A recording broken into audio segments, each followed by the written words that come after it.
US private employers added 178,000 jobs in July. That's below economists' expectations. That's according to the ADP National Employment Report. Now, the private payroll gains in the month earlier were revised up to 191,000 from 158,000 increase.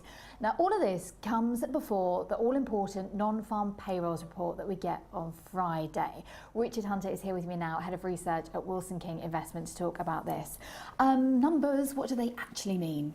Yeah, the headline figure and the consensus for the non-farms is about the same, around 180,000 at the moment. It's becoming less and less important.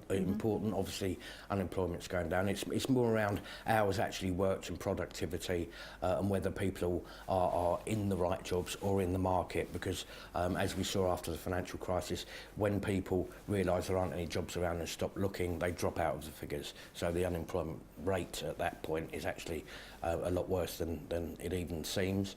Then you've got other issues, of course. The big two things for the Fed at the moment. Number one is the lack of inflation, whether that's something that is structurally changing because of the rise in automation, and whether therefore low inflation is here to stay. And of course the other problem that they've got is we know that in terms of economic cycles there will be another recession at some point. With interest rates at these levels, it leaves the Fed with very little in their locker in terms of being able to reduce interest rates and boost the economy. So they do want to get interest rates somewhere back to, or normalise as they call it, historical average rates.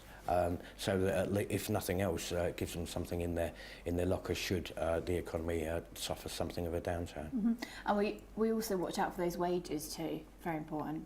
Yes, that's right. Wage inflation, rather similar to the manufacturing inflation at the moment, very, very difficult to see. As always though, Friday afternoons, the markets can be very volatile. Yeah, that's right. It's getting to the stage of the Federal Reserve, unlike what it was doing historically, is tending to be a lot more transparent these days. So what you can say is that within a fairly wide margin, there's going to have to be a fairly shocking number for the markets to go running to the hills. They tend these days to be more concerned about the accompanying Fed comments for any clues about what may or may not happen in terms of the rest of the year.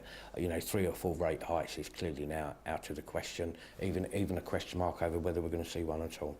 Okay, we'll leave it there. Richard Hunter, thank you very much indeed. That's a preview to those non-farm payroll figures that we'll get at about 1:30 tomorrow afternoon UK time, and I'll be live here with the results. Goodbye.